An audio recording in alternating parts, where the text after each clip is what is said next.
Hi gardeners, welcome back to the channel. In today's video, I will be covering one of the most rarest and unique fruits out there that you could grow in your backyard. Now, I know it's been a couple of weeks since I have actually posted a video, so please forgive me on that. I've been super busy over here on my end. However, I wanted to go ahead and take the time today to film a video regarding something super special I just found out in my garden just a couple of days ago. So in today's video, we'll be covering everything you need to know on the Monstera Deliciosa. Monstera is commonly known to be a houseplant. However, a couple years ago, some of us realized that it's actually edible. There's a particular variety that's called the Monstera Deliciosa that produces a fruit for us to eat. Now, there is a lot of points you must know before dive deeping yourself into growing Monstera Deliciosa. So I'll show you that today. So let's go ahead and go to my Monstera Deliciosa, which is already producing. So let's go ahead and go to that. So if we look right behind me, you'll see that my Monstera Deliciosa here is already producing and is actually setting another flower. So what we're going to cover today is the basics you need to know on how to grow Monstera Deliciosa. So starting off, number one is where to grow it.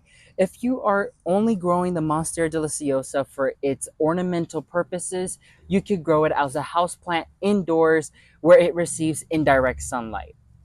However, if your intention is to eventually eat the fruit it produces, you must grow it outdoors because it maximizes its space to grow in. And the more space you give it, the more happy and more better your plant will be to produce fruit. Because if you confine it to only a pot, it will not produce fruit because it's not taking up as much space as it requires for it to produce fruit.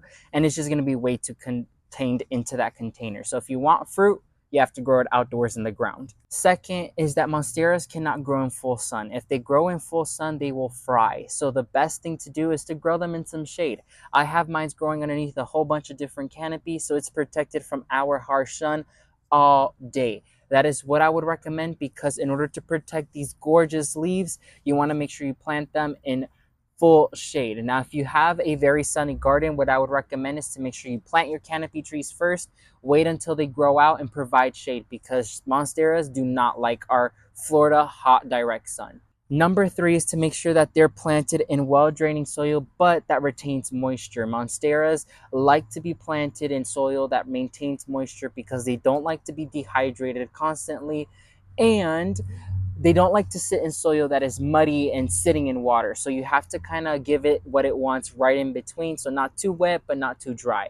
It needs to, if you need to amend your soil, do so. But something I realized here in South Florida is we tend to have the perfect soil for Monstera Deliciosa. So amending is not a huge thing. However, unless your soil is like 90% sand, then you would have to do some amending. Something I realized is that the Monstera Deliciosa does not require any extra feed. Since it's super used to its tropical setting where it doesn't receive extra feed, it doesn't require it for it to thrive. This plant right here has not received any extra feed from me, and it has been doing super, super well. So if you want to grow Monstera Deliciosa, it doesn't require extra feed, but it's always optional.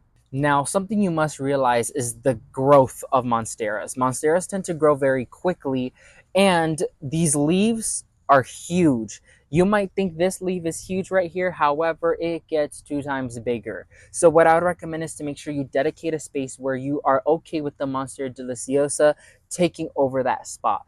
Because of course you could go through and cut the leaves and trim it down and do this and do that. But the best way to speed up the process for you to get the fruit is to just leave it alone and let it do its natural thing. Of course, if you live in a very small urban garden, just like myself, you can cut it back if you need to, but with me, I've never found myself to do so, so I've just let it be. Now let's go ahead and talk about the harvesting time. Monstera Deliciosa is very unique in a sense that it requires 12 months for the fruit to mature. A whole year, which I was super, super blown away by that, because usually fruits only take some months to harvest or sometimes even some weeks to be ready to harvest. However, this bad boy right here requires an entire year.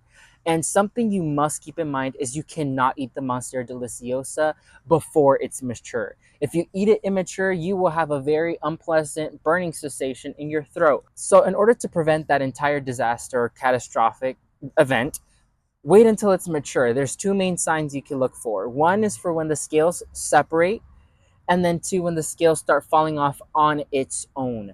The way that have some gardeners have done it is once they see that the scales are starting to fall off by themselves, they cut the fruit off, put it in a paper bag, and let it ripen over the counter, because they want to make sure that that fruit is fully mature before even eating it. Because once again, it's not a pleasant experience if you eat it that is not mature yet. If you eat it that it is still green and still immature, not good.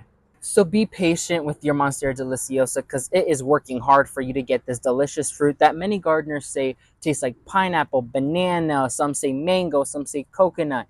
There's a lot of different perspectives, but the main fruits I've seen come across is banana and pineapple. So imagine eating different fruits, but just in one, which is absolutely amazing. So have some patience. And when it comes down to the care guide of the Monstera Deliciosa, it's just quite straightforward. I've realized that Monstera Deliciosa, they're just very nonchalant and they don't like to be bothered. Now, of course, there is some common pest and disease like whitefly or mealybugs or stuff like that that can attack your plant. However, since I've grown this one outdoors all of its life, I've never experienced any diseases on it, nor have I seen myself treat it. It has succumbed to any type of disease or plague it's had, and it's just grown and just grown and grown and grown. And once again, the more we baby a plant, the more vulnerable it be. So the more we harden it off to just sustain itself and grow more and mature more and fight the disease on its own, the more hardier your plant will be. So that's what I kind of went with the Monstera Deliciosa, and it's paid off. So every story could be different. If you like to care for your plants, go ahead and do so. Everyone to their own style of gardening. But for me, I like to plant my plants and let them grow on their own. So I just wanted to go ahead and cover the basics you need to know in growing Monstera Deliciosa in an outside setting, because inside it's a whole different story. And since I don't grow Monstera inside, that's not something I could share with you. However, I can share my experience outdoors. So leave me in the comment section down below. Have you ever grown Monstera Deliciosa? What's your experience? And if you have harvested and eaten the fruit, I would like to see your perspective on this opinion or this topic. Make sure to leave a like underneath this video to support the channel, and subscribe if you aren't already. Thank you all so much for watching this video. I'll see y'all next time. May God bless every single one of y'all. And remember to always grow big, ultimate gardeners. Bye, everyone.